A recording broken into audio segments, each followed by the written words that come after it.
Le péché originel. C'est différent du péché des origines.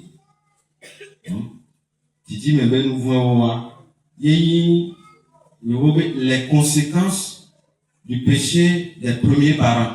Adam et Ève, les conséquences. Que au nous c'est seulement et moi et tout de moi et Cordoso Adam Bakou de Eva dit Kakava Cordo et Yefu Miaochi et fit que nous les dieux que tant et moi et les mener et vous et les dis-moi et le dis-moi yes l'autre à la couleur dis-moi quelqu'un de amianti donc on s'est allé à l'info et tout bonnet et vous un tout qu'on appelle le péché des origines et vous tout monde toi y article c'est que nous doit tout masser à quoi y est vous tout monde toi on est si d'autres à on voit et là ba couleur vous que mille waso ka que meye minya enu mi jesi et vous ku enwea ye mille wo kaka ba na gbe ya na si agbe ko ro tara mia e couleur yo vers la Kenya si doit assis maintenant mes andé ya ni na que zomo asumo ba kudo le apeke abe biuti o si be ale ke mi jina le e ha mene maria le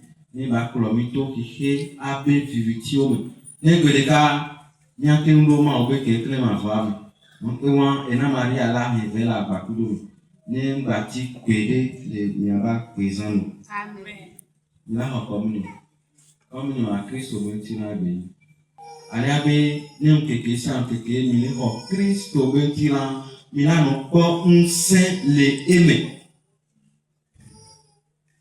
Ame subo wo ebe oludase subo sunti yo le ho Kristo be ti na le dobati onu agbele penale ale li ma trobe.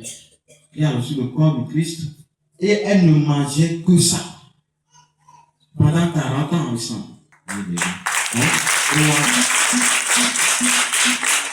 Le nyambe enu kele mi le hoa amemanu nyambe kuvio te no kwa kunoa do mundo alikula mundo ali rondeo mundo alifomo ale ne be le do sa Christian so lu fun wa le neke be le ye ma uno le ko ejimi le ko mundo ali ntike ndekweku kakia ma u be ponpon ke we ye be trosun Kristo be ti la Yeni amimanu desi adebe sope. Yeni amimanu desi adebe sope. Miji la fille a fille. Il a probé et il y a plusieurs miracles qui ont lieu dans le passé que vous pouvez aller chercher partout. Aller chercher le miracle eucharistique de l'Anciano, de celui en Italie. Non? Et on est de la fille sous bord.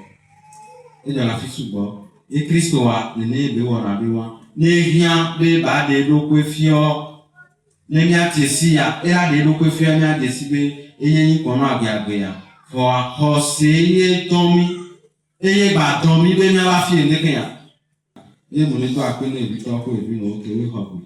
Et va tourner à review, et mi entend le tourner au lentina, à coup d'eau en bon.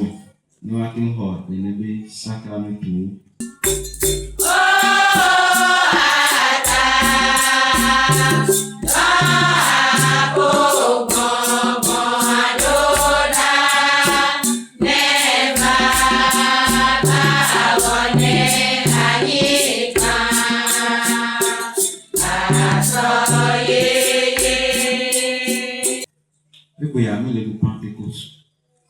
Pentecôte le paya. Mon copain le paya. Oui, le j'ai des capelles que nous allons et moi les péamea et bazan qui nous Pentecôte.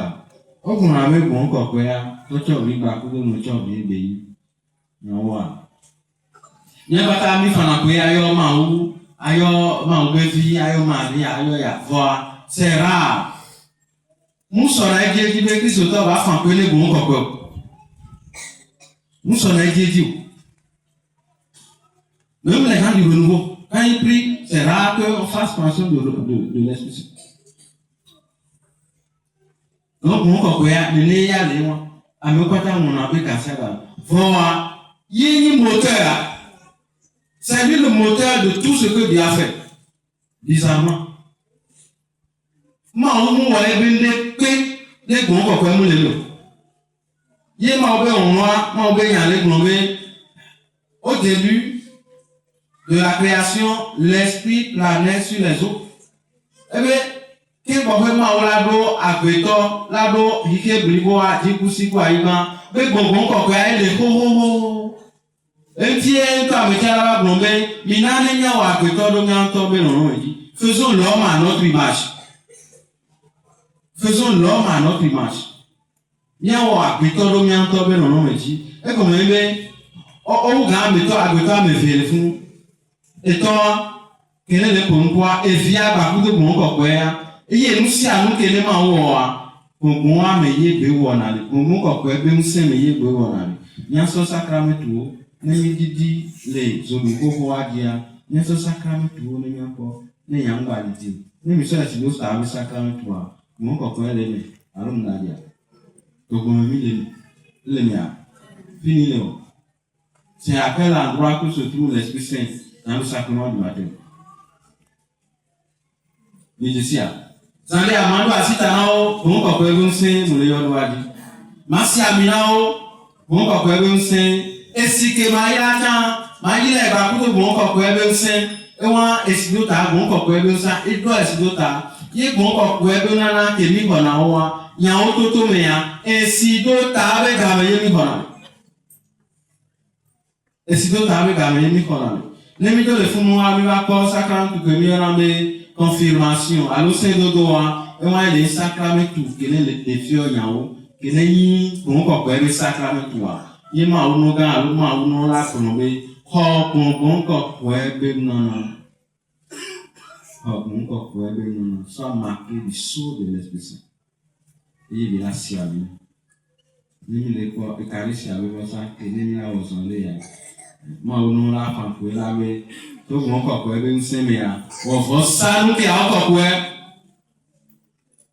ye wa tro be fi o be ti la ku de be hu na mi donc bon ko ya les tourner sacrament pata ni mi do le funwa ako di méthode le sacrament comme confession que nous on la prière d'absolution nous dit ici très bien. Il parle de la mort et la résurrection de Christ. Il a envoyé l'Esprit Saint pour la rémission des péchés. Et l'évangile me dit si bien aïe que ni c'est dans l'air les globés fafale no kudomi ni ho mo ko le saint avec que mi la gbere mi so agoso ke ala ti ko ni mi so ke amelia o la so ke don o ko pe ya Kristo nana amesiamu ni mi do le fun wa ni la ko sacrament ke wa boto don o be sacrament o la do asitane ayo gbongbon leji ni mi do le fun wa ala ni be sacrament ma wono la fa ko lo wa e la gba la o ko pe le fun l'ordre ma wono lodo alo ti akon lodo c'est là que le Saint-Esprit est assis. Oui, Seigneur. Et on a eu un moment où on a dit je suis. Quand on a pas la gloire cette année, nous avons la gloire cette année. Nous avons fait dit de l'odi que nous avons fait. Nous avons la souhait sur nous avons vu Christ au temps. Il y a d'autres noms, il y a des il faut aimer l'Église.